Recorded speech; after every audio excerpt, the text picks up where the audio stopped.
নমস্কার, আমি অয়ন। একই কাণ্ড এবার কি কান টেনে মাথায় পৌঁছনোর আশঙ্কা? কান টানলে মাথা আসে, এবার কি মাথা আসার আশঙ্কা? আর সেই কারণেই কি কণ্ঠস্বরের নমুনা দিতে বারবার রাজি হননি অভিষেক বন্দ্যোপাধ্যায়? পালা বদলের পর ডিজে মন্তব্য নিয়ে 4 তারিখে রবীন্দ্রসঙ্গীতের সাথে হালকা করে একটু ডিজেও বাজবে। অর্থাৎ যে সমস্ত জায়গায় তিনি পালাবদল চৌঠামের পর, রেজাল্টের পর তৃণমূল এলে পরে কি করবেন, ডিজে কিভাবে বাজাবেন তা নিয়ে যখন রাজনীতি উত্তপ্ত, সেই সময় ডিজে মামলা হয়। 4 তারিখ সন্ধে অবধি অপেক্ষা করতে হবে না, 1টার পর থেকে ডিজে বাজবে। কিন্তু ডিজে মামলায় কণ্ঠস্বরের নমুনা চেয়েছে পুলিশ। ডিজে মামলায় কণ্ঠস্বরের নমুনা অভিষেক বন্দ্যোপাধ্যায় দিতে রাজি নন। তিনি বারবার কোর্টের কাছে গিয়ে বলেছেন যে আমি তো বক্তব্য রেখেছি, আবার কণ্ঠস্বরের নমুনার কি দরকার? আসলে অনেকে মনে করছেন, বিশেষ করে মামলাকারী মনে করছেন যে কালীঘাটের কাকু নিয়োগ দুর্নীতিতে, যে ভয়াবহ নিয়োগ দুর্নীতি হয়েছে, সেই নিয়োগ দুর্নীতিতে কালীঘাটের কাকুকে জেরা করা হয়েছে, গ্রেফতার করা হয়েছে। কেন্দ্রীয় তদন্তকারী সংস্থা তার গলার নমুনা নিয়েছেন, অর্থাৎ কণ্ঠস্বরের নমুনা কালীঘাটের কাকু সুজয় ভদ্রর। ইতিমধ্যে কালীঘাটের কাকুর সঙ্গে কাকুর যে নমুনা, কণ্ঠস্বরের নমুনা, সেই নমুনা মিলে গেছে। এবার নাকি আশঙ্কা যে এই যে কণ্ঠস্বরের নমুনা যদি ডিজে মামলার তদন্তে অভিষেক বন্দ্যোপাধ্যায় দেন, তাহলে সেই কণ্ঠস্বরের নমুনা মিলিয়ে দেখা হবে কালীঘাটের কাকুর সঙ্গে কার কথা হয়েছিল এবং অভিষেক বন্দ্যোপাধ্যায়ের গলা কিনা সেটা মিলিয়ে দেখা হবে। আর মিলে গেলেই তখন কান টানার পরে মাথা নিয়ে চলে আসবে কেন্দ্রীয় তদন্তকারী সংস্থা।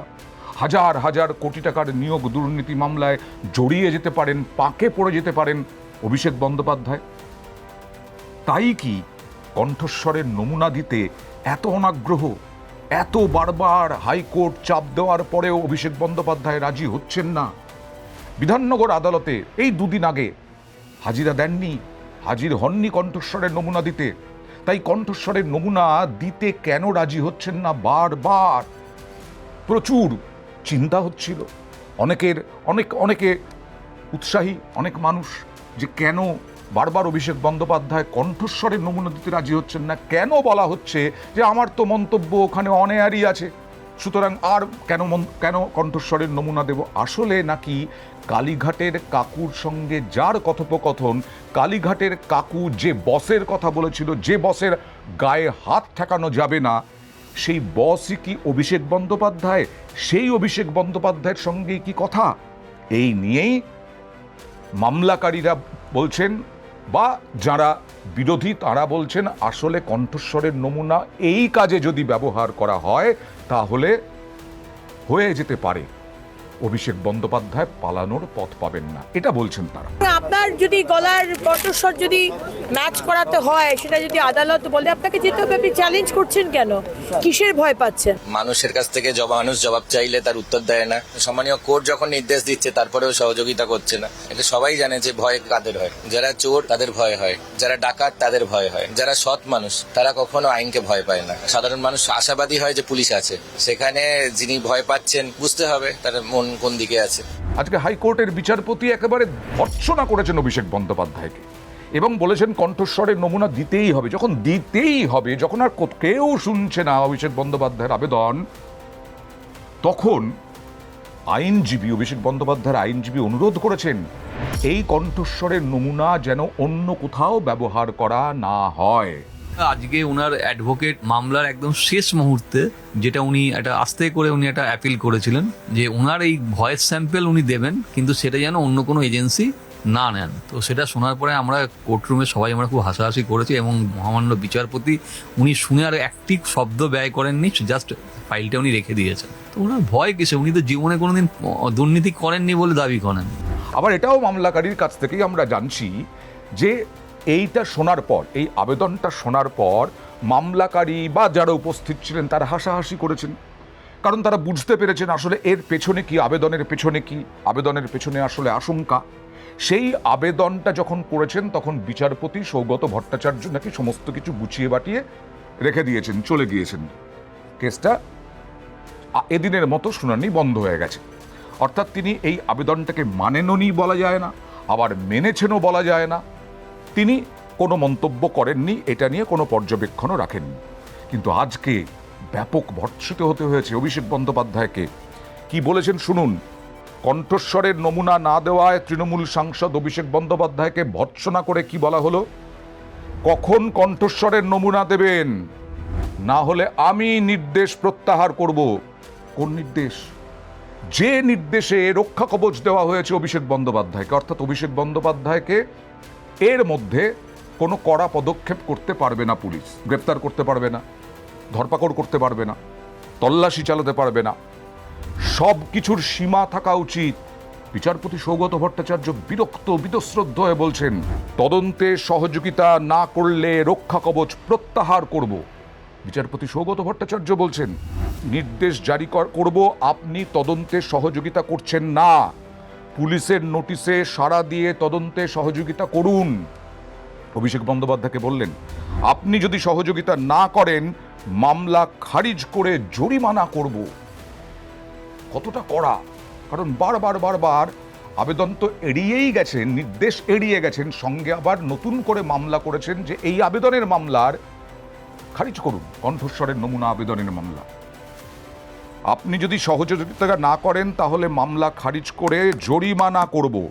অভিষেকের আইনজীবীর উদ্দেশ্যে বিচারপতি আরও মন্তব্য করলেন, নির্দেশ প্রত্যাহার করব, হ্যাঁ কি না বলে দিন, পরিষ্কার বলুন, নির্দেশ প্রত্যাহার করব, হ্যাঁ কি না। গত 21শে মে আমি রক্ষা কবচের যে নির্দেশ দিয়েছিলাম তা প্রত্যাহার করব, না হলে কণ্ঠস্বর নমুনা দিয়ে আসুন। অভিষেক বন্দ্যোপাধ্যায় কড়া একেবারে বিচারপতি সৌগত ভট্টাচার্য। বিচারপতি বললেন, আরও বললেন, কারণ এরপরে আবার আইনজীবী, তিনি অভিষেকের আইনজীবী কিছু বলার চেষ্টা করেছিলেন যে তার মক্কেল স্বীকার করেছেন সেটি তার কণ্ঠস্বর। আরও রেগে গেলেন, আরও ক্ষুব্ধ হলেন বিচারপতি সৌগত ভট্টাচার্য। যা কিছু হোক, জুডিশিয়াল ম্যাজিস্ট্রেট প্রয়োজন মনে করে যা নির্দেশ বা পর্যবেক্ষণ দিয়েছেন তা পালন করতে হবে। অর্থাৎ যদি তা পালন করতে অস্বীকার করেন রক্ষা কবচ প্রত্যাহার করব। বারবার এই কথাটা বলেছেন, বারবার। মানে রক্ষা কবচ প্রত্যাহার করলে এক্ষুনি গিয়ে পুলিশ গ্রেপ্তার করে নিয়ে চলে আসবে অভিষেক বন্দ্যোপাধ্যায়কে। এর আগে আদালত জানিয়েছিল তদন্তের সহযোগিতা করতে হবে, সেই কারণেই ব্ল্যাঙ্কেট প্রোটেকশন, গ্রেফতার না করার মতো রক্ষা কবচ দিয়েছিলাম। বিচারপতি সৌগত ভট্টাচার্য বলছেন, এখন নতুন মামলায় সওয়াল করলে আগের মামলাটিও পুনরায় শুনানি করার প্রয়োজনীয়তা রয়েছে। কি করবেন ঠিক করে নিন, হয় নতুন মামলা শুনানি করুন অথবা মামলা প্রত্যাহার করুন। কণ্ঠস্বরের নমুনা সংগ্রহ নির্দেশ দিয়ে তার দুটো বক্তব্যের কথা বলা হচ্ছিল। সেই বক্তব্যের পরিপ্রেক্ষিতে আবার তিনি বললেন, আর্টিকেল 226 অনুযায়ী কোর্ট রক্ষা কবচ দিয়েছে এই শর্তে যে তদন্তে সহযোগিতা করতে হবে। ফলে জুডিশিয়াল ম্যাজিস্ট্রেটের নির্দেশ তার মধ্যেই পড়ে। এই কথাগুলো বারবার বলতে হয়েছে বিচারপতি সৌগত ভট্টাচার্যকে, এবং তারপরে নির্দেশ দিয়েছেন নমুনা, কণ্ঠস্বরের নমুনা দিতেই হবে। নির্দেশ দিয়েছেন 15 জুলাই 12টায়। তখন আবার নরম হয়েছেন আইনজীবী, তিনি বলেছেন কালকেই দেব। কিন্তু কালকে যখন অভিষেক বন্দ্যোপাধ্যায় কোর্টে দিতে আসবেন এই কণ্ঠস্বরের নমুনা, তখন যেন হামলা না হয়, তখন যেন ডিম ছোড়া না হয়। আপনারা দেখেছেন অভিষেক বন্দ্যোপাধ্যায় প্রথম পালাবদলের পরে সোনারপুর গিয়েছিলেন, কি অবস্থা হয়েছিল। চোর চোর স্লোগান তো শুনতেই হয়েছিল, ডিম বৃষ্টি হয়েছিল, তার উপরে মার খেতে হয়েছিল, জামা ছিঁড়ে ফেলা হয়েছিল। তাই নিয়ে রাজনৈতিক চাপানোতর প্রচুর হয়েছে।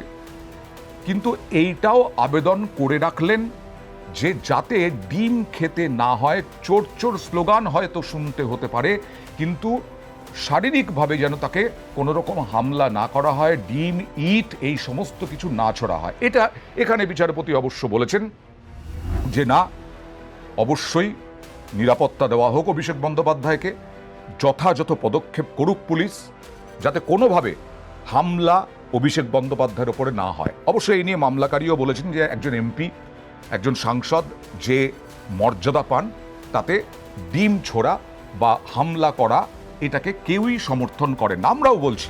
আমি ডিম ছোড়ার বিপক্ষে, তো পুলিশের এটা দেখা উচিত, কারণ তিনি যত যাই হোক তিনি তো একজন সাংসদ, তো তারও তো নিরাপত্তার একটা ব্যাপার থাকে, কেন তাকে ডিম মারবেন? আইন আছে, আদালত আছেন, তারা বুঝবেন। কারণ হাইকোর্ট বারবার বলেছে ডিম ছোড়া যাবে না, হাইকোর্ট বারবার পুলিশকে নিয়ন্ত্রণ করতে বলা হচ্ছে, কিন্তু তাও ডিমের বৃষ্টি চলছে বিভিন্ন জায়গায়।